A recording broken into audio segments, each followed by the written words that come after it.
நம்முடைய ஆண்டவராகிய இயேசு கிறிஸ்துவினாலும் பிதாவினாலும் நம் அனைவருக்கும் கிருபையும் இரக்கம் உண்டாவதாக. ஆண்டவர் நோக்கி ஜெபம் செய். திரண்ட ஆஸ்தி எந்த கல்வி செல்வாக்கு திரண்ட ஆஸ்தி உயர்ந்த கல்வி செல்வாக்கு மிக வேறுபினும் குருசை நோக்கி பார்க்கையில் பார்க்க எனக்கு உரிய பெருமை அற்பமே விந்தை பேரு உந்தன் சிலுவை மேன்மை உந்தன் சிலுவை எங்களை நேசித்து வழி நடத்துகிறார்கள். எங்களுக்கு என்னதான் ஆஸ்தி இருந்தாலும், படிப்பு இருந்தாலும், செல்வம் இருந்தாலும், அந்த குருசை நாங்கள் நோக்கி பார்க்கும்போது நீர் சிந்தின ரத்தத்தையும் ஆண்டவரே எங்களுக்காக பிக்கப்பட்ட உடைய சரீரத்தை நோக்கி பார்க்கும்போது இவையெல்லாம் அற்பமே சொல்லி கர்த்தர் பாடுகிறார். இன்னைக்கு இந்த சிலுவையை நோக்கி பார்க்க எங்களையே ஆண்டவரே இடத்தில் நாம் ஒப்பு கொடுக்க வந்திருக்கிறோம். உடைய பிள்ளைகளை நீர் தொடர்ந்து ஆசீர்வதிக்க முடியாது. இது பேசுங்க, நாங்கள் கேட்கிறோம். நசரனாக இயேசுவின்படி வேண்டுகிறோம் நல்ல பிதாவே. ஒரு சந்தியின் பின் வரக்கூடிய இந்த 3ஆம் ஞாயிறு ஆகிய இந்த நாள்ல நமக்கு கொடுக்கப்பட்டிருக்கிற சிந்தனை என் கண்கள். என்னது?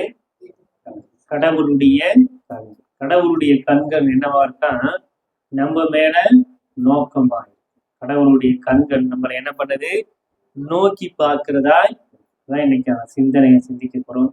அதுக்கு முன்னாடி இன்னைக்கு மார்ச் 8 என்னது? அகில உலக மகளிர் தினம். அதனால உங்க அனைவருக்கும், பெண்களாகி உங்க அனைவருக்கும் இனிய மகளிர் தின நல்வாழ்த்துக்களை தெரிவித்து ரொம்ப சந்தோஷம். எல்லாம் புத்தம் புதுசா என்ன பண்றீங்க? பழைச்சு நிறுத்தி முடிச்ச உடனே 10:30 மணிக்கு எங்க வந்துடணும்? தலைமை சபைக்கு வந்துருங்க. டீ காஃபி சாப்பிட்டு 11 மணிக்கு உங்களுக்கு என்ன பண்ணுவாங்க? ப்ரோக்ராம் ஆரம்பிச்சிருக்காங்க. பைபிள்லாம் படிச்சிங்களா? உபாகமத்துல இருந்து என்ன பண்ணுவாங்க? கேள்வி கேட்பாங்க. ரொம்ப சந்தோஷம். 2 கேள்வி இருக்கும். ஒண்ணு என்னது? பாடா எங்களுக்குன்னு ஒரு நாள், எங்களுக்குன்னு என்ன இருக்கு? எங்களுக்குன்னு ஒரு நாளை என்ன பண்ணிருக்காங்க? வச்சிருக்காங்களா? அப்பாடா என்ன மகளிர் தினம் கொண்டாடி. உண்மையா இல்லையா? ஒரு நாள் மட்டும் என்ன ஆயிடுப்போது? 2 சிந்தனையும் கரெக்டு தான். ஆனா இந்த ஒரு நாளாவது உங்களுக்கு நீங்க என்ன பண்ணீங்க பார்த்தீங்க. ஆனா எங்களுக்கு கொஞ்சம் வேலை கொடுத்துட்டீங்க. பிள்ளைகளை வச்சுட்டு நாங்க தான் என்ன பண்றோம்? எவ்வளவு சந்தோஷம். கர்த்தருடைய கண்கள். அப்போ ஆண்டவுடைய கண்கள் நம்ம மேல என்னவா இருக்கா? நோக்கமா இருக்கு. நிறைய பேர் சொல்லுவோம் இல்லையா, போனேன் கூப்பிட்டேன், என்ன திரும்பி பார்த்தியா? போறேன்ட்டு போற, திரும்பி பாக்குறியா? நீ வாட்டு என்ன பண்ற? போயிட்டு இருக்க. இந்த வாசல்லையே நான் நின்றுட்டு இருந்தேன். என்னை பார்த்து ஒரு டாட்டா காட்டுவேன், என்னை பார்த்து ஏதாவது செய்வேன். நிறைய நேரங்கள்ல நம்ம யாரையும் பார்க்கறது. ஆனா இன்னைக்கு சிந்தனை என்ன? ஆண்டவுடைய கண்கள் என்னை என்ன பண்ணுது? நோக்கி பார்க்க. கடவுளுடைய கண்கள் என்பது அது வேறு பெரிய காரியம். இந்த உலகத்தையே பார்த்து கொண்டிருக்கிற கண்கள் என்னை நோக்கி பார்க்கிறது என்றதான் இன்னைக்கான சிந்தனை. இன்னைக்கான 3 குறுத்தளிப்பு வழியா எனக்கு கொடுக்கப்பட்டிருக்கிற திருமறை வழியா நம்ம என்ன பண்ண போறோம்? சிந்திக்க போறோம். கடவுளுடைய கண்கள் நம்மளை ஏன் நோக்கி பார்க்குது அப்படின்றத இன்னைக்கு சிந்திக்க போறோம். ஒன்று, இன்னைக்கான பழைய ஏற்பாட்டு பகுதி, அது எரேமியா 26ஆம் அதிகாரம் வசனங்கள் என்ன வாசித்தீங்க? 1 to 15 வசனங்கள் எடுத்து வச்சுக்கிங்க. எரேமியா 26ஆம் அதிகாரம் 13ஆம் வசனம்.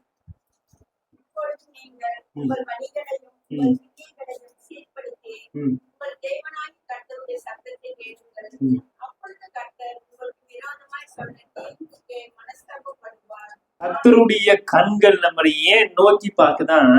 நாம மனம் மாறணும் என்பதுக்காக நம்முடைய ஆண்டவருடைய கண்கள் நம்மளை நோக்கி பார்க்க. நாம என்ன பண்ணணும்? மனம் மாறி ஆண்டவரை தேடணுன்றதுக்காக தான் கடவுளுடைய கண்கள் என்ன நம்மளை என்ன பண்ணுது? நோக்கி பார்க்க. ஏதோ போயிட்டான், என் பாவத்துல போயிட்டான், விழுந்துட்டான் அப்படின்னு நினைச்சு என்ன பண்றது இல்ல, விட்டுறது இல்ல. அவருடைய கண்கள் நம்மளை என்ன பண்ணுது, அப்படி எப்படியாவது என் பையன் என்கிட்ட திரும்பி வர மாட்டானா, மனம் மாற மாட்டானா, என் வார்த்தையை கேட்க மாட்டானான்னு சொல்லி ஆண்டவுடைய கண்கள் நம்மளை நோக்கி பார்க்கக்கூடியதா இருக்கு. எரேமியா தீர்க்கதரிசி ஒரு சாதாரண மனிதரா இருந்தவர். ஆண்டவுடைய வார்த்தை இப்ப அவருக்கு உண்டாகி அவர் என்ன பண்றாரு, இஸ்ரவேல் மக்களுக்கு விரோதமாய் அவர் என்ன பண்றாரு சொல்றாரு, என்ன சொல்றாரு, உங்கள் வழிகளையும் உங்கள் காரியங்களை நீங்க சிந்திங்க. அந்த நேரத்துல என்னன்னா, ராஜாக்கு விரோதமாய் சொல்லும் பொழுது, அந்த எருசலேம் நகரத்துக்கு விரோதமாய் சொல்லும் பொழுது அவங்களை தண்டித்து என்ன தண்டனைன்னா மரண தண்டனை கொடுப்பாங்க. நீங்க பாருங்க 11ஆம் வசனத்துல, அப்போது ஆசாரியர்களும் தீர்க்கதரிசிகளும் பிரபுக்களையும் சகல ஜனங்களை நோக்கி, இந்த மனுஷன்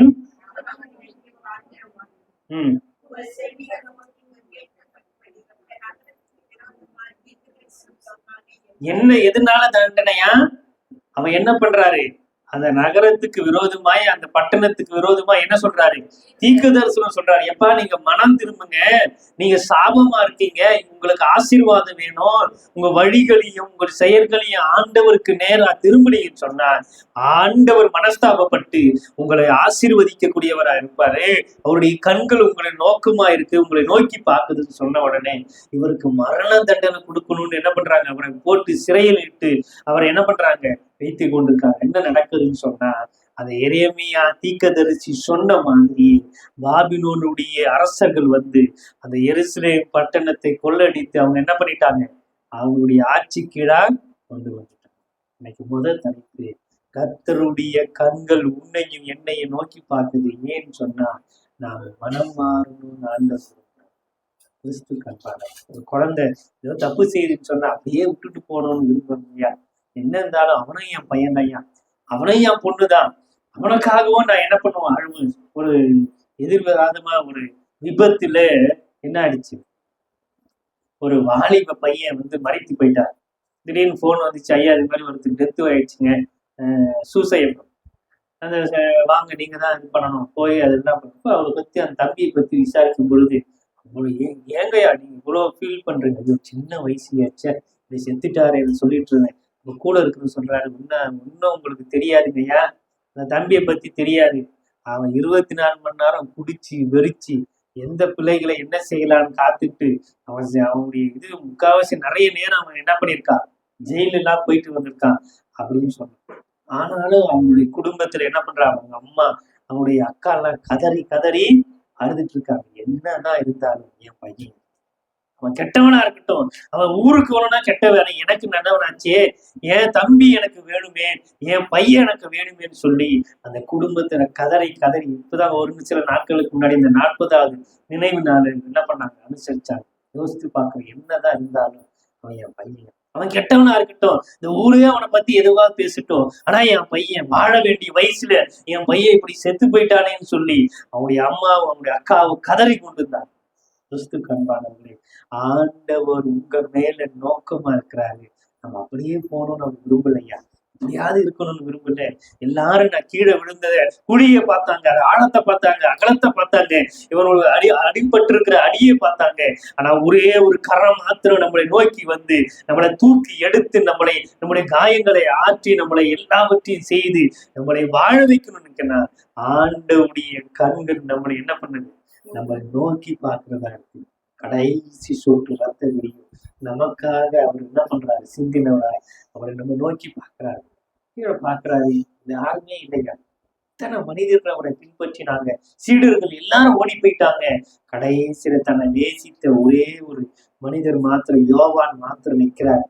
கதறி கொண்டு அவருடைய தாய் நிற்கிறார். ஆண்டவர் பார்க்கிறாரு, அதோ உன் மகன், அதோ ஒரு தாய், நீங்க தான் என்ன சிலுவை வரைய வந்தீங்க, நீங்க தான் கடைசி வழி வந்தீங்க. ஆண்டவர் மறிக்கிற தருவாயிலும் தன்னை நேசித்தவங்களை அன்பு செலுத்தவங்களை நோக்கி பார்த்த கண்களாய் அந்த கண்கள். இன்னைக்கு நாம என்ன செய்ய போறோம், ஆண்டவருடைய சிலுவையை நோக்கி பாருங்க.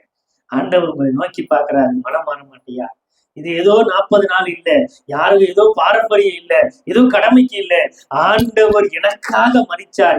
ஏன் பாவத்துக்காக, ஏன் அக்கிரமத்துக்காக அவர் கடைசி வரை எனக்காக மரித்தார்ன்றதை நாம நினைவு கூறுகின்ற நாட்களாய் இந்த நாட்கள் சொல்றாரு. உங்கள் வழிகளையும் உங்கள் கிரியைகளையும் சீர்தூக்கி பாருங்க. கர்த்தர் உங்களுக்காக மனஸ்தாபப்படுகின்ற கடவுளாய் இருக்கிறார் சொல்றாரு. சொல்லிட்டு சொல்றாரு, நீங்க வாசிங்க 6ஆம் வசனம்.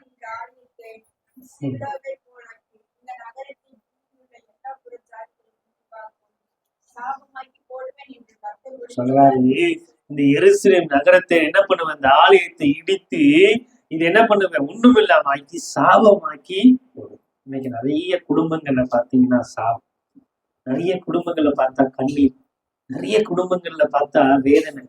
எவ்வளவோ கொடுத்து பாக்குறீங்க, சர்ச்சைக்கு சரியான ஆராதனைக்கு வரேன், கரெக்டா இருக்கிறேன், எல்லாத்துலயும் சரியா இருக்கிறேன், ஆனா ஆசீர்வாதம். ஆனா என் வாழ்க்கையில நன்மை இல்லை, என் வாழ்க்கையில ஒரு விடுவி இல்லை, எனக்கு இது செய்யல, எனக்கு இது நடக்கல, என் பிள்ளைக்கு இது நடக்கல, என் பொண்ணுக்கு நடக்கல, என் பையனுக்கு நடக்கல, என் சொந்த பந்தத்துக்கு இது ஆசீர்வாதம் இல்லை. கண்ணீரோடு இருக்கிற குடும்பங்கள் ஏறாள் இல்லையா? ஒரே ஒரு காரியம் மாத்திரம் தான், ஆண்டவரை நோக்கி பார்க்கிறவங்களாயிட்டாங்க. ஆண்டவர் சொல்றாரு, வழிகளையும் உங்கள் காரியங்களையும் நீங்க என்ன பண்ணுங்க, சீர்தூக்கி பாருங்க, உங்களை சரி செய்து கொள்ளுங்க. இன்னைக்கு நாம ஒரு தீர்மானம் எடுக்க போறோம். இந்த 40 நாட்களும் முழங்கால் படியிட்டு ஆண்டவரை நோக்கி பார்க்கும் பொழுது கர்த்தர் என்னுடைய சிறையிருப்பை மாற்றுகிறவராக இருக்கிறார். அல்லேலூயா. இன்னும் சத்தமா, ஆண்டவர் என்னுடைய சிறையிருப்பை மாற்றும் பொழுது எல்லாரும் என்ன பண்ணுவாங்க, என்ன பார்க்க எப்படி இருந்தாங்க. அததான் முன்ன பகுதியில நீங்க லூக்கால வாசித்திருப்பீங்க. அவர் அந்த பேயை ஓட்டுனதுக்கு அப்புறம் அவன் ஊமைய என்ன பண்ணான், பேசுவான். எல்லாருக்கும் ஆச்சரியம், இதுவரையும் பேசாதவன், இதுவரையும் அவன் பேய் பிடிச்சவன், இதுவரையும் யார் பக்கத்திலயும் போகாதவன், இன்னைக்கு ஆண்டவுடைய பாதத்துல உட்கார்ந்து அவன் பேசுறான். பேய் பிடிச்சவன்னு சொல்லி எல்லாரும் அந்த வீட்டு பக்கமே போயிருக்க மாட்டாங்க இல்லையா, அவன் பக்கத்திலே போயிருக்க மாட்டாங்க இல்லையா. ஆண்டவர் உங்க இடத்துல வரும் பொழுது உன் வாழ்க்கை ஜெயமாய் மாறும், உன் சாபம் எல்லாம் மாறும், உன் கண்ணீர் மாறும். என்னதான் உனக்கு சாபம் விட்டாலும், நீ நாசனமா போயிடுவன்னு சொல்லியிருந்தாலும், ஆண்டவரை நீ நோக்கி பார்க்கும் பொழுது நீ வாழ்வு பெறுகிறவனாய், ஆசீர்வாதமா இருக்கிறவங்களாய் சொல்லுங்க. அல்லேலூயா. சத்தம் பார்த்தா என்ன சத்தமா? அப்ப ஆண்டவரை நான் நோக்கி பார்க்கும் பொழுது ஆண்டவரின் சிறையிருப்பை மாற்றுகிறவனாக இருக்கிறார். முதல் தலைப்பு, அவருடைய கண்கள் என்னை நோக்கி பார்க்கிறது, நான் மனமா. எல்லாரும் மாதிரி ஏதோ வந்துட்டு போறதுக்கு இல்லையா, வாரத்துக்கு ஒரு நாள் ஜாலியா போயிட்டு வந்துடலாம், இல்ல ஏதோ ஒரு சூழ்நிலைக்காக ஆண்டவரை நோக்கி பார்க்கலாம். இல்ல, என் வாழ்க்கை மாறணும்னு சொன்னா நான் ஆண்டவரை நோக்கி பார்க்கலாம். என் பாவத்தை விட்டு, அக்கிரமத்தை விட்டு எனக்காக அவர் சிந்தினவுடைய சரீரத்தின் ரத்தத்தை நான் புசிக்கும் பொழுது அதை நான் ஏதோ ரசம் இல்லையா, எதுவும் அப்ப இல்ல, ஆண்டவர் எனக்காக மரித்தார் நான் நினைவு கூறும் பொழுது ஆண்டவர் என் வாழ்க்கையில் இருக்கிற சாபங்களை நீக்கி என்னை ஆசீர்வாதமாய் மாற்றுகிறவராய், என்னை மனமாற்றுகிறவராய், என்னை புதிய மனிதனாய் மாற்றுகிறவராய் இருக்கிறார். கிறிஸ்து கண்பானவர்களே, இன்றைய ரட்சணை நாள் ஆண்டவர் சொல்றார். 2வது தலைப்பு இன்னைக்கான நிருப பகுதி, எபேசியர் 5ஆம் அதிகாரம் எடுத்து எபேசு பட்டணத்துக்கு பவுல் எழுதுகிறார். எபேசு திருச்சபைக்கு அவர் எழுதுகிறார். என்ன எழுதுகிறாரு? 2ஆம் வசனத்துல, கிறிஸ்து நமக்காக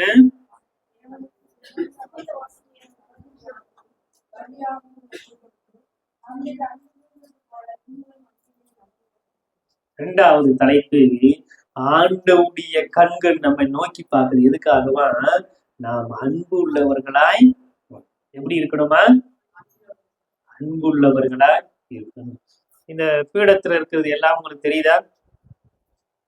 மெழுகுவர்த்தி தெரியுதா? வேற என்னன்னு இருக்கு?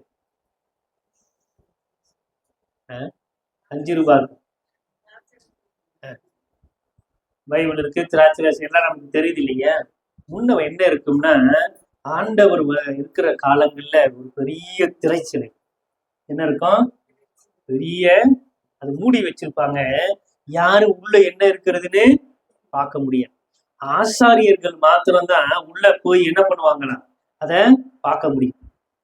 பாஸ்டர்ஸ் இல்லையா, அவங்க மட்டும்தான், பாஸ்டர்ஸ் லேனியர்கள் அவங்க மாத்திரம்தான் உள்ள போய் பார்க்க முடியும். என்ன பண்ணுவாங்க, இதை தூப காலம்னு சொல்லுவாங்க இல்லையா, அதுல என்ன பண்ணுவாங்க, வாசன திரவங்கள்லாம் போட்டு அந்த கடவுளுக்கு என்ன பண்ணுவாங்க, அது உள்ள போய் பலியெல்லாம் செலுத்தி அப்படி அப்படியே என்ன பண்ணுவாங்க, வாசனை அப்படியே அந்த வாசனையை தெரியும்.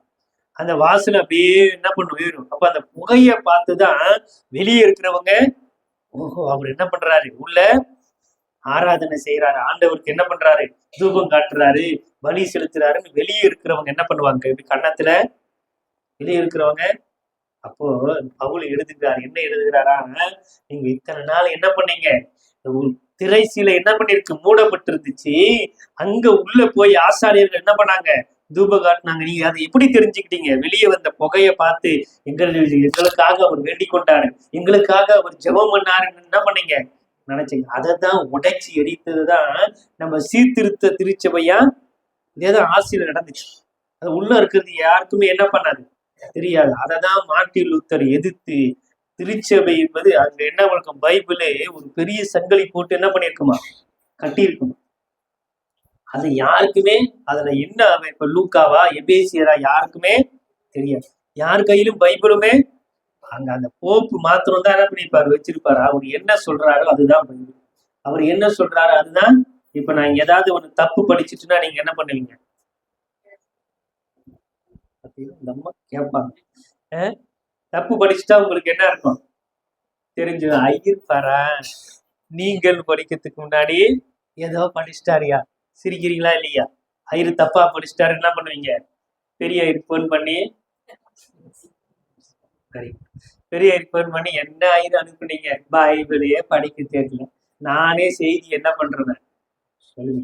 இப்ப என்ன சொல்றாங்க ஏது சொல்றாங்கன்னு கூட தெரியாம மக்கள் என்ன பண்ணிருப்பாங்க, உட்கார்ந்து இருப்பாங்க. இந்த பெரிய திரைசீலை ஆண்டவர் மறித்ததுக்கு அப்புறம் என்ன ஆயிடுச்சா, ரெண்டா கிழிக்கப்படும். இப்ப பவுல் எழுதுகிறார், என்ன எழுதுகிறாரு, கிறிஸ்து நமக்காக தம்மை தேவனுக்கு சுகந்த வாசனையாக காணிக்கையாகவும் பலியாகவும் ஒப்பு கொடுத்தது நம்மின் அன்பு கூர்ந்தது போல. அவருதையா இப்ப சுகந்த வாசனை. நீங்க போய் என்ன பண்ண வேண்டாம், சுகந்த வாசனைய கொண்டு வந்து ஆண்டவருக்கு முன்னாடி வைக்கணும்னு அவசியம் இல்ல, நீங்க பலி செலுத்தணும்னு அவசியம் இல்ல. கடவுளே தம்மை என்ன பண்ணிட்டாரு, சுகந்த வாசனையாய் பலியாகவே தம்மை என்ன பண்ணிட்டாரு, ஒப்பு கொடுத்துட்டாரு. ஏன்னா அவர் நம்மேல என்ன பண்ணாரா, அன்பு. பசியா இருந்தாலும் பரவாயில்லையா, என் குழந்தை 2 வாய் சாப்பிடும், கடைசி சோறு தான் இருக்கு, கொஞ்சம் தான் இருக்கு, நான் தண்ணி குடிச்சாவது குடிச்சுக்கிறேன், என் குழந்தை பசி தாங்க மாட்டான், ஊட்டிட முடியாது. நிறைய நேரங்கள்ல நான் என் பிள்ளைகளுக்கு நல்லது செய்ய நினைக்கிறேன், அன்பு செலுத்துறேன் இல்லையா, என் பிள்ளைங்க நல்லா இருக்கணும், என் பேர பிள்ளைங்க நல்லா இருக்கணும், இப்படியாவது கடத்தை வாங்கி வட்டி வாங்கியாவது என் நல்லது செஞ்சு ஓடுறோம் இல்லையா. ஆண்டவர் என்ன செய்யறாரா, நம்ம மேல அன்பு சொல்றாரு, நான் உங்களிடத்தில் அன்பு செலுத்துவது போல அவர் நம்மிடத்தில் அன்பு செலுத்துவது போல நீங்களும் அன்புள்ளவங்களாய். 2வது தலைப்பு, ஆண்டவருடைய கண்கள் நம்மளை நோக்கி பார்க்கிறதுதான் நாம அன்புள்ளவர்களா இந்த உலகத்துல வாழும்.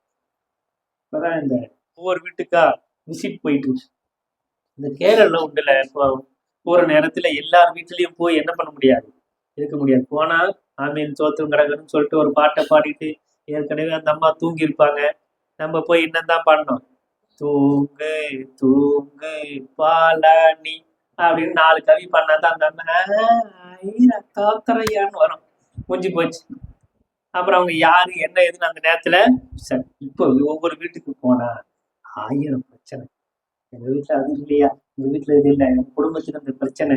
உட்கார்ந்து பார்த்தா கண்ணீரோடு கவலைகளோடு இருக்கிற குடும்பங்கள் ஏறாள். நம்ம நேரம் இல்லை இல்லையா, நான் ரொம்ப பிஸியா இருக்கேன், அட்லீஸ்ட் இந்த ஒரு நாளாவது பக்கத்துல இருக்கிறவங்க எப்படி இருக்காங்க நம்ம என்ன பண்ணணும் சார், பக்கத்துல இருக்கிறவங்க எப்படி இருக்காங்க, நல்லா இருக்காங்களா, ஏன் ஒரு மாதிரி இருக்கீங்க, ஏன் ஒரு மாதிரி சோகமா இருக்கீங்க, அன்பு செலுத்துறவங்களா ஆண்டவர் நம்மள அழைச்சிரு. அதுதான் 40 நாள் கடைசி வரை அவர் அன்பு செலுத்தினாரையா. யோவான் 13ஆம் அதிகாரத்துல வசனம் சொல்லப்பட்டிருக்கு, அவர் தொடக்கத்தில் எப்படி அன்பு கூர்ந்தாரோ அதே மாதிரி முடிவு பரியந்த அவர் என்ன பண்ணாரா, அன்பு கூர்ந்தார். அதனாலதான் எல்லாருடைய கால்களையும் அவரால் என்ன பண்ண முடிஞ்சது, கழுவ முடிஞ்சது. இவன் என்ன பெரிய ஆளா, அவன் எல்லாம் பெரிய ஆளா, அது என்ன கூட படிச்சு பொண்ணா, இவங்க என்ன கூட படித்தவங்களா, இவங்க என்ன கூட பணக்காரங்களா அப்படின்னா அவர் யோசிக்கல. அவர் என்ன பண்ணாரா, அவருடைய அந்த போட்டிருந்த அந்த டவுலை எடுத்து துண்டுல கட்டிக்கிட்டு அவர் என்ன பண்ணார், ஒரு சாதாரண அடிமை போல எல்லாருடைய கால்களையும் அவர் என்ன பண்றாரு சொல்றாரு, நான் உங்களுக்கு செய்தது போல நீங்களும் ஒருவருக்கொருவர் செய்யுங்க. அது எதை என்ன வெறும் கால் கழுவணுன்றது இல்லை, தாழ்மையா எல்லாரிடத்தில் அவர் என்ன பண்ணாரு, அன்பு கொண்டவங்களா இருக்கார். இன்னைக்கு பேசாத குடும்பங்கள் ஏறாது. பக்கத்துல அக்கம் பக்கத்துல கூட நம்ம என்ன பண்ண மாட்டாங்க, உங்க வீட்டுல சண்டை இவங்க வீட்டுல சண்டை. இது என்ன பிரச்சனைனா, என்ன பிரச்சனைனே தெரியாம அவங்க பிள்ளைங்க என்ன ஆயிடும், ஒருத்தர் வீட்டுல ஒருத்தர் உங்க அப்பா சொல்லியிருக்காரு அவங்க வீட்டுல போகக்கூடாது, ஏன் சொன்னாரு, எதுக்கு சொன்னாரு, அது குழந்தைக்கு அடுத்த தலைமுறைக்கு அது அதே தான் சொல்லி கொடுங்க. என்ன எங்க தாத்தா சொன்னார் அந்த வீட்டுக்கு, இன்னைக்கு என் பகையை நான் என்ன பண்றேன். ஆனா வேதம் சொல்லுது, அன்பை நம்ம என்ன பண்ணணுமா, அந்த அன்பு எப்படி கீழே அழகா வசனம் போட்டிருக்கு, நான் முடிக்கிறேன். மேலும் பரிசுத்தவான்களுக்கு ஏற்றபடி என்ன இருக்கக்கூடாதா, வேசித்தனமும் மற்ற எந்த அசுத்தமும் பொருளாசையும் இவைகளின் பேர் முதலாய் உங்களுக்குள்ள சொல்லப்படக்கூடாது. எது இருக்கக்கூடாது, வேசித்தனம் இருக்கக்கூடாது, அசுத்தம் இருக்கக்கூடாது, என்ன இருக்கக்கூடாது, பொருளாசை. பக்கத்து வீட்டுல கார் இருக்கு, உடனே எனக்கும் லோனை போட்டு அதான் போட்டு பக்கத்து வீட்டுல அது இருக்கு இது இருக்கு அது இருக்குன்ட்டு எல்லாத்தையும் வாங்கி போட்டு கடைசியில என்ன ஆயிடும், எனக்கு என்ன சம்பளமோ அதுக்குள்ளே நான் வாழ்ந்து பழகணும் இல்லையா. அதுதான் பொருள் ஆசை என்ன பண்ணக்கூடாதான், யாருக்கு இருக்கக்கூடாது, நமக்கு இருக்கக்கூடாது. அடுத்து சொல்றாரு, அப்படியே எடுத்து வச்சுங்க எபேசியர் 5 எடுத்து எல்லாம் வச்சுட்டீங்கன்னா 4வது வசனத்தை வாசிக்கிறேன். அப்படியே என்னது, வம்பும் எல்லாம் என்ன நிமிர்ந்து நேரா பாருங்க. இதெல்லாம் வேற நாங்க பாக்குறோமா அப்படின்றீங்களா, நேரா என்ன இருக்கக்கூடாதா, கிறிஸ்தவங்க எந்த வம்புக்குமே, அவன் சண்டை போட்டான் அவனா என்ன பண்ணுவான், அவங்க சண்டை போட்ட அவனா நாம போய் யாருக்கும் நாட்டாம பண்ணணும் அவசியமே, யாரு பிரச்சனையும் நாம என்ன பண்ணக்கூடாது, எந்த வம்பு தும்புக்கும் போகவே.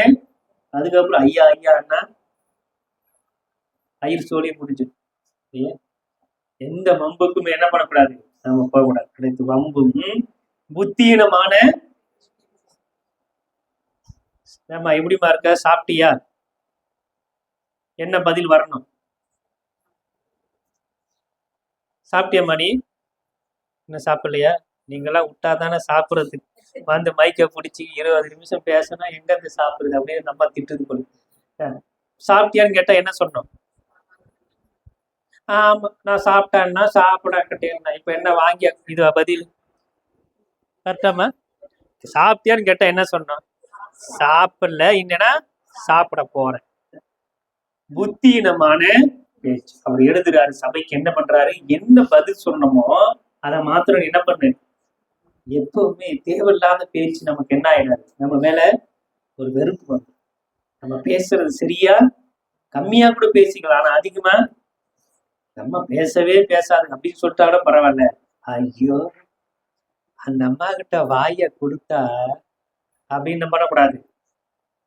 வசனம் சொல்லுது, புத்தீனமான பேச்சையும் என்ன பண்ணக்கூடாது, அடுத்து பரியாசம், யாரையும் நான் என்ன பண்ணக்கூடாது, பரியாசம் பண்ணக்கூடாது. இதெல்லாம் எப்படி எப்போ நடக்காதுன்னு சொன்னா, அன்பு எனக்குள்ள இருக்கும். அதான் பவுல் எழுதுகிறாரு, என்ன சொல்றாரு, அப்படியே வம்பும் புத்தீனமான பேச்சியும் பரியாசையும் தகாதவைகள். இதெல்லாம் எப்படி நான் இது நடக்கக்கூடாதுன்னா என்ன செய்யணுமா, சோத்திரத்தாலே சோத்திரம் செய்து என் வாயை கட்டுங்கன்னு ஆண்டவர்கிட்ட நான் என்ன பண்ணணும் கேட்கணும் சொல்லிட்டு சொல்றாரு. விபச்சாரக்காரனாவது அசுத்தனாவது விக்கிர ஆராதனாகிய பொருளாசைக்காரனாவது தேவனுடைய ராஜ்யத்தில் என்ன பண்ண முடியாது, பிரவேசிக்க முடியாதுன்னு சொல்றாரு. 6ஆம் வசனத்துல, இப்படிப்பட்டவைகள் நிமித்தமாக கீழ்ப்படியாவின் பிள்ளைகள் மேல் தேவ கோபாக்கனை வருவதால் ஒருவனும் உங்களை வீண் வார்த்தையினாலே மோச போகாதபடி எச்சரிக்காய். அவங்க வீட்டுல நாங்க சொன்னங்க அப்படி செஞ்சாங்க, நீங்க அது செய்யுங்கன்னு வந்து சொல்லுவாங்க. எல்லாருக்கும் எல்லாமே சொல்யூஷன் சொல்றாங்க. இப்ப அந்த டாக்டரை போய் பாருங்கன்னு சொல்றாங்க, அந்த அம்மாவுக்கு நல்லா ஆயிடுது, ஆனா நமக்கு என்ன ஆக மாட்டேங்குது, எல்லா டாக்டரும் எல்லாருக்கும் கைராசியா நமக்கு யாராவது ஒருத்தங்க பிடிச்சிருக்கும், அவங்கள போய் நம்ம என்ன பண்ணுவோம் பார்ப்போம். என்னதான் படிச்சு வளர்ந்து டாக்டரா இருந்தாலுமே அவங்களுக்கே நம்ம சில நேரங்கள்ல ஆகாது. வேதம் சொல்லுது, என்ன சொன்னோமா, வீண் வார்த்தைகளை, நம்ம தேவையில்லாத வார்த்தைகளை, மற்றவங்க வார்த்தைகளை கேட்டு நம்ம என்ன பண்ணக்கூடாது, மோசம் போக சொல்லிட்டு சொல்றாரு, இது எல்லாம் மாறணும்னா என்ன செய்யணுமா? கடைசியில் சொல்றாரு 8ஆம் வசனத்துல, முற்காலத்திலே நீங்கள் அந்தகாரமா இருந்தீர்கள், இப்போதே கர்த்தருக்குள் வெளிச்சமா இருக்கிறீர்கள், வெளிச்சத்தின் பிள்ளைகளாய் நடந்து செல்லுங்கள். இன்னைக்கு என்ன தெரியலங்க, மந்தமா இருக்கு. ஒரு வாரமா பட்ட வெயில் பாத்தீங்கன்னா 7 மணிக்கு என்ன இருக்கும்? ஆனா இன்னைக்கு என்ன இல்லை, வெயிலே உண்மைதானே? அப்படியே என்ன பண்ணோம், என்ன இளநீர் குடிக்கலாமா, ஜூஸ் குடிக்கலாமா, அதை வாங்கி வாங்கி குடிச்சு கடைசியில அச்சுன்னு தூங்க வேண்டியதான். ஆனா இன்னைக்கு என்ன இல்லை, வெயிலே இல்லை. வசனம் சொல்லுது, வெளிச்சத்தின் பிள்ளைகளாய். நான் ஆண்டவர் பிள்ளையா இருக்கிறேன்னு சொன்னா எனக்குள்ள இருள் இருக்கக்கூடாது, எனக்குள்ள என்ன இருக்கக்கூடாது, வெளிச்சத்தின் பிள்ளையா இருக்கு. நான் இருட்டா இருந்தேன்னு சொன்னா, இருட்டில் உட்கார்ந்து இருந்தேன்னா யாருக்குமே தெரியாது. நான் வெளிச்சத்துல சிலுவையை நோக்கி பார்க்கும் பொழுது, ஆண்டவரை நோக்கி பார்க்கும் போது நான் எப்படி இருப்பேன்னா, வெளிச்சத்தின் பிள்ளையா அன்பு செலுத்துவேன். கடைசியில் 9ஆம் வசனத்துல சொல்றாரு, ஆவியின் கனி சகல நற்குலங்களையும். எப்ப நான் அன்புள்ளவனா இருப்பேன்னா, ஆவின் கனியாகிய 9 கனி எனக்குள்ள இருக்கணும். அந்த 9ஐயும் சுருக்கிதான் உண்மை. அன்பு எனக்குள்ள, அன்பு இருந்துட்டா சந்தோஷம் வந்துடும், சமாதானம் வந்துடும், விசுவாசம் வந்துடும், இச்சை அடைக்க வந்துடும், நீடிய பொறுமை வந்துடும். அதுல சொல்லப்பட்டிருக்கிற அத்தனை கனி எனக்குள்ள வந்துடும். நான் அன்பு உள்ளவங்களா இருக்கும் பொழுது கடவுள் எனக்கு கூட இருந்து ஆண்டவருடைய கண்கள் என்னை என்ன பண்ணுதா, நோக்கி பார்க்கிறார். அவர் அன்புள்ளதா இருக்கு போற, நாமளும் அன்புள்ளவங்களா இருக்கணும் ஆண்டவரே. கடைசியா 3வது, புரியுதா? நான் சொல்றது ஏதாவது புரியுதுங்களா? முதல் தலைப்பு என்ன? இப்பதாம புரியுது. நீங்க முதல் தலைப்பு என்ன? ஆண்டவருடைய கண்கள் நம்மளை என்ன பண்ணுது, நோக்கி பார்க்குது. ஏன் எல்லாரும் என்ன பார்த்து சொல்ற மாதிரியா நான் தான் ஃபர்ஸ்ட் மனம் மாறணும் போல. சந்தோஷம். என்னது, மனம் மாற ஆண்டவருடைய கண்கள் நம்மளை நோக்கி பார்க்குது. 2வது, ஆண்டவருடைய கண்கள் நம்ம நோக்கி பார்க்குது. ஏன்? அன்பு கூறுகிறவங்களாய் நாம இருக்கிறோம். 3வது, ஆண்டவருடைய கண்கள் என்னை நோக்கி பார்க்கிறது ஏன்னு சொன்னா, அவருடைய வார்த்தையின்படி நான் என்ன பண்ணணும், செய்யணும். பேயெல்லாம் ஓட்டிட்டாரு ஆண்டவர். பேயெல்லாம் ஓட்டிட்டு உடனே ஒரு சண்டை நடந்துச்சு. என்ன, இவரு எப்படி பேய் ஓட்டுவாரு, இவர் யாரு, இவரே பேய்க்கு தலைவர், இவரையே பாம்பு வைப்பாராம், இவரே எடுப்பாராம் அப்படின்ற மாதிரி ஆயிடுச்சு. இப்ப ஆண்டவர் ஒண்ணும் புரியல. ஏன், நான் நல்லதையா செஞ்சேன், பேய் தாயா ஓட்டினேன். என்ன சொல்லிட்டாங்க, பெயர் செபுவேலுடைய வச்சு என்ன பண்றாரு, பேய்க்கு தலைவன் யாரு, பெயர் செபு. அப்போ இன்னைக்கு எந்த பேய் இருக்கு, எந்த பேருக்கு தலைவன் யாருக்குமே, நம்மள ஓட்டிடுறாங்க. பேய் என்ன பண்ண முடியல, ஓட்டவே முடியும். இன்னைக்கு 1000 பேய் யாருக்குள்ள இருக்கு, நமக்குள்ள. எப்ப அது வெளிப்படும்னு நம்ம தான் மற்றவங்க என்ன பண்ணோம், நம்ம ஓட்டிட முடியுமா அப்படின்ட்டு என்ன பண்றோம், சர்ச்சில தைரியமா உட்கார்ந்துருக்கோம் இல்லையா? அப்ப அதுல போட்டிருக்கு, பெயர் செபுவேன்ற தலைவனை வைத்து நீங்க என்ன பண்றீங்க, பேயை ஓட்டுறீங்க. ஆண்டவர் பார்த்தாரு, நல்லதையா செஞ்சேன், நான் என்ன செஞ்சேன், நல்லது செஞ்சேன், என்ன போய் என்ன பண்றீங்க இப்படி மாட்டி விடுங்க. அவர் சொல்றாரு, எப்பா நான் எந்த பேயாவது நான் தலைவனை வச்சே நான் ஓட்டணும்னா அது நினைச்சிருக்குமா, நினைச்சிருக்குமா? நமக்கு யாரு தலைவர், எனக்கு சபை குரு யாரு, ரெவரண்ட் ஸ்டான்லி. உங்களுக்கு அவர் தானே, அவர் தான் விபி இல்லையா? இப்ப நான் அவருக்கு விரோதமா பண்ணனா நான் நினைச்சிருப்பேனா? இவன் எங்கேயோ ஓடி வந்து நம்ம வீடே கை வைக்கிறானேன்னு சொல்லி அடுத்த மாசமே எனக்கு என்ன வந்துடும், எவ்வளவு சந்தோஷம். அடுத்த மாசமே என்ன ஆயிடும், டிரான்ஸ்பர். இப்போ இவர் சொல்றாரு, என்ன சொல்றாரு, நான்கு பெயர் செபுவேலை வைத்து நான் பேய் ஓட்டிருந்தேன்னு சொன்னா, உங்களுடைய தீர்க்கதரிசிகள், உங்களுடைய குமாரத்திகள் யார வச்சு இப்ப ஓட்டிருப்பாங்க. அவர் சொல்றாரு, நான் கடவுளுடைய விரலினாலே என்ன பண்றேன், இத செய்யறேன். செஞ்சுட்டு சொல்றாரு, இதெல்லாம் சொன்ன உடனே ஒரு அம்மா எழுந்து நின்று கத்துது, நீங்க எப்படிப்பட்டவங்க, நீங்க உன்னை பெத்து எடுத்த தாய், நீ பால் உண்ட முளைகளும் பாக்கியவான்கள் சொல்லி என்ன பண்ணுது நம்ம கிருபை உங்களுக்கு இருக்கே, இவ்வளவு அழகா நீ என்ன பண்ற, சத்தியத்தை சொல்றியே, இவ்வளவு அற்புதம் செய்றியே, உன் தாய் பாக்கியமா. ஐயா, உன்னை பெத்தெடுத்த அந்த தாய் இருக்கே, அந்த தாய் பாக்கியவதின்னு சொல்லும் பொழுது ஆண்டவர் சொல்றாரு, அப்படியானால் கடவுளுடைய வார்த்தைகளை கேட்டு கீழ்ப்படைந்து அதை தன் இருதயங்கள்ல காத்து கொள்ளுகிறவர்கள் அதிக பாக்கியவான். மூன்றாவது தலைப்பு, கர்த்தருடைய கண்கள் யார் மேல நோக்கமா இருக்காங்க, அவருடைய வார்த்தையை கேட்டு கீழ்ப்படுகிறவங்க பிள்ளைகள் மேல நோக்கமா இருக்கிற இடத்துல கண்கள் ஆண்டவர்,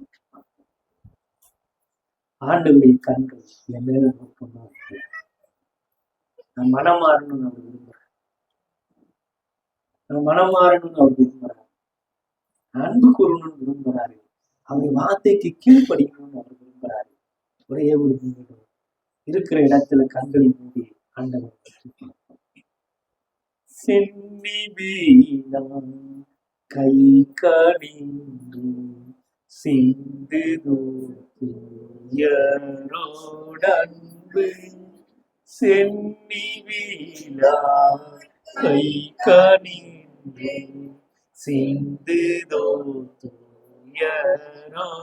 அன்பு மண்ணாயிரை போன்ற காட்சி, மண்ணாயிரை போன்ற காட்சி ஏன் நானிலுமே எங்கும் காணே, ஏன் நாளிலுமே எங்கும் காணே, விண்டை பேரு ராஜா உந்தன் சிலுவையின் மேன்மை, உந்தன் சிலுவையின் மேன்மை. சென்னி விழா கை கால், உடைய கைகள் கால்கள் இருதயம் தலைகள் எங்கெல்லாம் உடைய ரத்தம் சிந்துகிறதோ அந்த காட்சியை நான் பார்க்கும் பொழுது எத்தனை பேரு அன்பு ஆண்டவரே, மன்னா இதை போன்ற காட்சி என் வாழ்வுல என்னாலையும் நான் கண்டதில்லைன்னு சொல்லி பக்தர் பாடுகிறாரே. இந்த சிலுவையை நோக்கி பார்க்க ஆண்டவர், அதை நோக்கி பார்க்கிற கண்களா என்னுடைய கண்கள் இருக்கு. நீ அவரை நோக்கி பார்க்கிறாய், நீ அவரை நோக்கி பார்க்கிறாய். என் பணத்தை பார்க்கறையா, என் படிப்பை பார்க்கிறேன், என் திறமையை பார்க்கிறேன், என் தாளந்து பார்க்கிறேன், எனக்கு பின்னாடி இருக்கிற எல்லா பேக்ரவுண்டையும் பார்க்கிறேன். பக்தன் பாடுகிறார், திரண்ட ஆஸ்தி, உயர்ந்த கல்வி, செல்வாக்கு இது எல்லாம் இருந்தாலும் அந்த சிலுவையில நீர் சிந்தின ரத்தத்தையும் நீர் பட்ட பாடுகளையும் நான் நோக்கி பார்க்கும் பொழுது இது எல்லா குப்பையில் எழுதுகிறார்கள். ஒரே ஒரு நிமிடம் கண்களில் அந்த சிலுவையை நோக்கி பார்க்கிறவங்களால் நான் இருக்கேன். என் கண்கள் எதையா பார்க்க, அழிந்து போகிற ஆஸ்தியை தானே நான் பார்த்துட்டு இருக்கேன், அழிஞ்சு போகிற செல்வத்தை தானே நான் பார்த்துட்டு இருக்கேன். இது எல்லாத்தையும் காட்டினோம் எனக்காக வந்து ரத்தம் சிந்தி, எனக்காக கடைசி சொட்டு ரத்த வெறி சிந்தி என்னை மீட்டெடுத்த அந்த இயேசுவினுடைய சிலுவை காட்சியை நான் பார்க்கும் பொழுது எத்தனை பாக்கியம் உள்ளவங்களாய், எத்தனை கிருபை உள்ளவங்களாய் இருக்கும். ஆண்டவருடைய கண்கள் உன்னை நோக்கி பார்க்கணும், ஆண்டவருடைய கண்கள் உன்னை நோக்கி பார்க்குது. ஒரே ஒரு நிமிடம் அவரை நோக்கி பார்க்க நீ ஆயத்தமா இருக்கிறியா? அவரை நோக்கி பார்க்க நீ ஆயத்தமா இருக்கிறியா? இந்த உலகம் உன்னை மறந்தாலும், இந்த உலகம் உன்னை விட்டு ஓடி போனாலும், இந்த உலகம் உன்னை கைவிட்டாலும் ஆண்டவர் உன்னை கைவிடாத கடவுளாய், உன்னை தாங்கி ஏந்தி சுமத்துகிறவராய், உன்னை வழி நடத்துகிறார் இருக்கிறார். உன் சாபம் மாறணுமா, உன் கண்ணீர் மாறணுமா, உன் வேதனை மாறணுமா, உன் கவலை மாறணுமா, நீ நினைச்சிருக்கிற காரியங்கள் நிறைவேறணுமா, தடைப்பட்டிருக்கிற அத்தனை ஆசீர்வாதங்களும் நிறைவேறணுமா, தடைப்பட்டிருக்கிற எல்லா தடைகள் மாறணுமா, ஆண்டவரை நோக்கி பார்க்கிறவர்களாய், அவருடைய சமூகத்தை நோக்கி பார்க்கிற பிள்ளைகளுக்கு அவர் எப்பொழுதும் நல்லவராகவே, அவர் எப்பொழுதும் நல்லவராகவே. ஒரே ஒரு நிமிடம் அக்கம் பக்கத்துல பார்க்காது, ஆண்டவரை நோக்கிப்பாரு, அவரை சிலுவையை பாரு. எத்தனை பேர் அன்பு அவருடைய சிலுவையில, எத்தனை பேர் இறக்க ஒரு சிலுவையில தன்னை ஒப்பு கொடுத்தவங்களையும் மன்னிச்சாரியா, தன்னை ஒப்பு கொடுத்தவங்களை அடித்தவங்களை, தன்னை கொலை செஞ்சவங்களே மன்னிக்கிற அந்த மன்னிப்பு இருக்கே, அந்த அந்த சிலுவையை நோக்கிப்பார், அவருடைய இரக்கத்தை நோக்கிப்பார், அவருடைய தயவை நோக்கிப்பார். கர்த்தர் கொடுத்த அந்த கிருபையும் இரக்கத்தை நோக்கி பார்க்கும் பொழுது என் வாழ்வுல வேறு என்ன வேணும், வேற என்ன வேணும்? அவர் கொடுத்த அன்பை நான் நோக்கி பார்க்கும் பொழுது இதை தவிர வேறு எது எனக்கு கிடைக்கும்? பக்தன் பாடித்தார். எங்களை நேசித்து நல்ல சமூகத்தை நோக்கி வந்திருக்கிற உங்களுடைய பிள்ளைகளை ஆசீர்வதி. உடைய சிலுவை இந்த 40 நாட்கள் நாங்கள் நோக்கி பார்த்தோம். எங்களையே நாங்கள் உருவாக்கி கொள்ள எங்களுக்கு உதவி செய்யும். மற்றவங்களுக்கு ஏதோ 40 நாள் ஏதோ பாரம்பரியமா கடைபிடிக்கிறோம். ஆனா எங்களுக்கு தெரியும், நாங்கள் வாழ்ந்து கொண்டிருக்கிறோம், நாங்கள் நிற்கிறோம் சொன்னா இந்த 40 நாட்கள் கர்த்தர் பட்ட பாடுகளையும் வேதனைகளையும் நாங்கள் தியானிக்கும் பொழுது கர்த்தர் எங்களுடைய சிறையிருப்பை மாற்றுகிறவராய், கர்த்தர் எங்கள் வியாதியை மாற்றுகிறவரா இருக்கிறார், எங்கள் கட்டுகளை மாற்றுகிறவரா இருக்கிறார், எங்கள் சாபங்களை மாற்றுகிறவரா இருக்கிறார். அவருடைய காயங்களாலே நாங்கள் குணமானோம். வந்திருக்கிறவங்களுடைய பிள்ளைகளை ஆசீர்வதி நோக்கி பார்க்கிறவங்களாய் ஒரு சிலுவையை நோக்கி பார்த்து எங்களே படுத்து நாங்கள் ஒப்புக் கொடுப்பேன். நீரே எங்களுக்கு அடைக்கும், நீரே எங்களுக்கு பலன், நீரே எங்களுக்கு ஆபத்து காலத்தின் அனுகுணமான துணையமா இருக்கின்றப்பா. எங்களுடைய கண்கள் உண்மையே நோக்கி இருக்கிறது, எங்களுடைய கண்கள் உண்மையே நோக்கி இருக்கிறதப்பா. சங்கீதக்காரன் சொல்லுகிற மாதிரி ஆண்டவரே நாங்கள் உண்மையே நோக்கி பார்க்கிறவங்களாய் உங்களிடத்தில் ரட்சிப்பும் மன்னிப்பும் கிருபையும் உண்டுன்னு சொல்லி வாசிக்கிறோமே, அந்த கிருபைகளின் இரக்கங்களை நாங்கள் பெற்றுக்கொள்ள உதவி செய்கிறேன். இயேசு நாமத்தில் செபிக்கிறேன் நல்ல பிதாவே, ஆமென். உங்களுடைய ஆண்டவராகிய இயேசு கிறிஸ்துவின் கிருபையும் பிதாவின் அன்பும் பரிசுத்த ஆவியின் அன்யோன்ய ஐக்கியம் நம் அனைவரோடு இருந்து ஆசீர்வதித்து காப்பதாக.